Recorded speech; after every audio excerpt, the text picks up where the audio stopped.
Menteri Agama sekaligus Amirul Hajj Yakut Khalil Qomas meninjau kesiapan fasilitas haji di Arafah. Menak menilai fasilitas haji di Arafah sudah sesuai kontrak yang disepakati. Peninjauan fasilitas haji di Arafah dilakukan pada Selasa sore. Menak mengecek langsung seluruh fasilitas mulai dari tenda, toilet, kamar mandi, air keran, dapur, dan bahan makanan. Pengecekan dilakukan untuk memastikan seluruh fasilitas sudah sesuai dengan kesepakatan yang ditetapkan dengan kontrak kerjasama.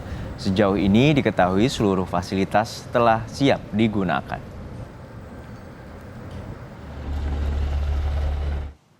Kita tinggal tawakal sekarang, menyerahkan pada kebesaran Allah itu.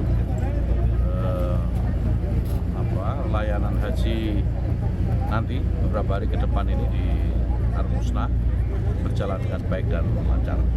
Segala upaya sudah kita lakukan, kita juga sudah cek semua ini, semua fasilitas di Arafah, dan faktanya memang banyak. Ya banyak, semua kita cek, nggak ada yang tidak kita cek tadi. Mulai toilet kita cek, ruangan kita cek, AC kita cek, tempat di bawah alas juga kita cek, semua dapur kita cek, storage kita cek, semua kita cek. Dan saya kira ya kita bismillah. 2 hari menjelang keberangkatan jemaah Indonesia ke Arafah, sejumlah persiapan terus dilakukan. Lalu seperti apa kondisi terkini di Mekah, Arab Saudi? Kita segera bergabung dengan jurnalis Kompas TV Imron Fahim di Mekah, Arab Saudi. Assalamualaikum Imron, hingga saat ini bagaimana persiapan jelang puncak haji mengingat tinggal 2 hari lagi? Waalaikumsalam, Zuno dan saudara. Memang hari ini sudah hari kedua menjelang Ar-Musnah atau wukuf di Arafah, kemudian mabit di Musdalifah dan Mina, lalu lempar jumroh. Ini persiapan dilakukan terus oleh pihak Masyarik dan juga Kementerian Haji dan Umroh Arab Saudi. Mereka telah menyiapkan sebanyak 1.169 tenda, kemudian juga akan menyiapkan 1.000 bus untuk mengangkut jamaah haji Indonesia, mulai dari hotel di Mekah, kemudian ke Arafah, ke Musdalifah, dan juga di Mina.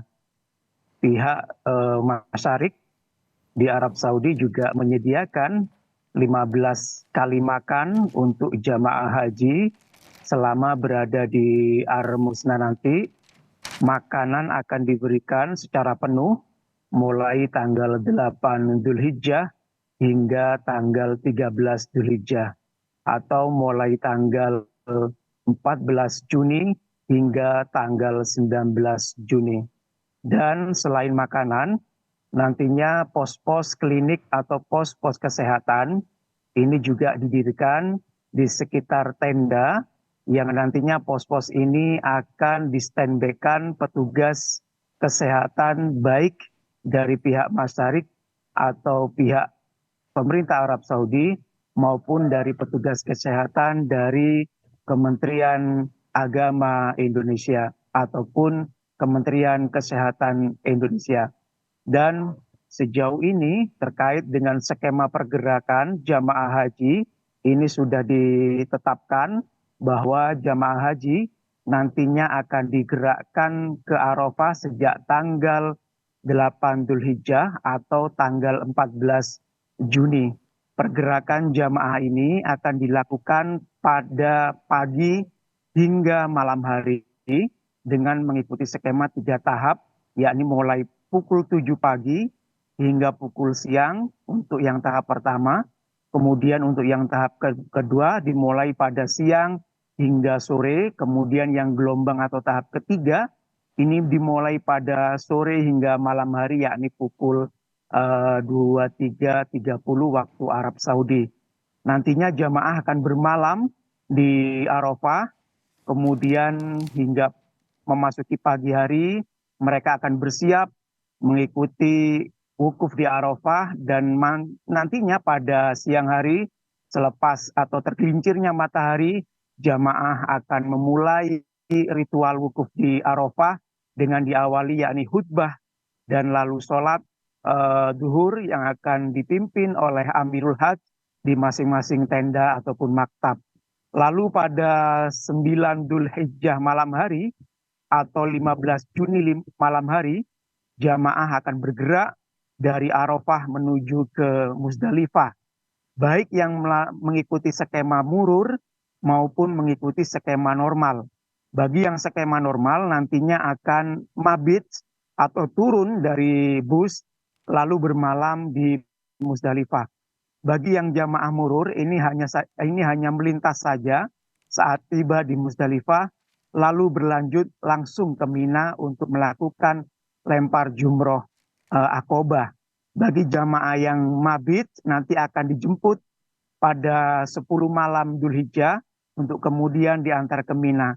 Selama di Mina, jamaah akan melakukan lempar jumroh mulai tanggal 10 Dzulhijjah hingga tanggal 13 Dzulhijjah atau tanggal 16 Juni hingga tanggal 19 Juni. Jamaah haji bagi yang akan melakukan nafar awal ataupun nafar tsani diminta untuk menyiapkan perbekalan seperti pakaian yang akan digunakan selama di Mina, karena selama di Mina nanti jamaah sudah tidak memakai kain ihram, jamaah diperbolehkan untuk memakai pakaian sehari-hari, karenanya diminta untuk menyiapkan pakaian seperti celana panjang, baju, kaos, dan sarung yang secukupnya saja. Selain itu, jamaah juga diminta untuk membawa alat pelindung diri, mengingat cuaca atau suhu udara di Armusna cukup ekstrim, sekitar 41 hingga 48 derajat Celcius. Alat pelindung diri perlu dibawa seperti payung, kemudian masker, kemudian juga alat semprot ataupun alat lap untuk mendinginkan kulit agar tidak terlalu panas. Hal ini untuk menghindari juga overheat atau serangan panas kepada badan yang ini menyebabkan kesadaran jamaah bisa menurun dan juga pingsan. Yang perlu diperhatikan juga oleh jamaah haji, yakni rangkaian ibadah haji ini terdapat sejumlah rukun haji yang jika ditinggalkan ini bisa menyebabkan hajinya tidak sah. Oleh karena itu jamaah haji perlu mengingat ini, yakni ada 5 rukun haji. Yang pertama harus memakai kain ihram. Sejak di hotel ini sudah harus memakai kain ihram. Kemudian niat ihram ini dilakukan sejak di hotel karena jamaah haji yang berada di Mekah ini dianggap sudah sebagai mukimin, seperti warga Arab Saudi sendiri atau warga Mekah sendiri, sehingga mikotnya ini bisa diambil di hotel. Kemudian setelah melakukan wukuf di Arafah, jamaah haji ini nantinya akan melakukan rukun haji yaitu tawaf ifadah, yakni mengelilingi Ka'bah sebanyak 7 kali. Kemudian setelah itu akan melakukan sa'i sebanyak 7 kali dari Shofah ke Marwah, lalu tahalul, yakni mencukur rambut sebanyak 3 helai. Selanjutnya rukun haji ini harus dilakukan secara tertib, yakni diawali mulai dari ihram hingga tahalul. Tidak boleh mendahulukan rukun yang lain dari rukun yang lain karena akan membuat ritual hajinya tidak sah. Selain rukun haji, jamaah haji juga harus mengingat selalu yakni wajib haji. Wajib haji ini jika ditinggalkan hajinya tetap sah, namun jamaah haji harus membayar dam. Adapun wajib haji yang perlu diingat oleh jamaah haji yakni mabit di Musdalifah, kemudian mabit di Mina, kemudian lempar jumroh, lalu tawaf wada sebelum meninggalkan Mekah atau Tanah Suci. Pada tahun ini ada skema baru untuk mabit di Musdalifah, ini diperbolehkan tidak dilakukan bagi jamaah haji lansia, disabilitas, dan juga resiko tinggi, mengingat kondisi di Musdalifah sangat sempit dan padat sehingga dapat memicu penumpukan jamaah, desak-desakan, dan nantinya dikhawatirkan akan memicu jatuhnya korban.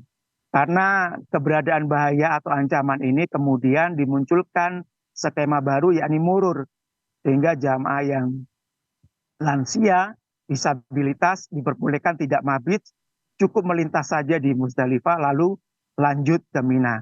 Demikian yang dapat kami laporkan dari Mekah, Arab Saudi. Kembali ke Anda di studio, Juno. Baik, semoga prosesi rangkaian jelang puncak ibadah haji dapat ditunaikan secara mabrur oleh calon jemaah haji Indonesia. Jaga terus kondisi Imran Fohim yang saat ini berada di Mekah, Arab Saudi.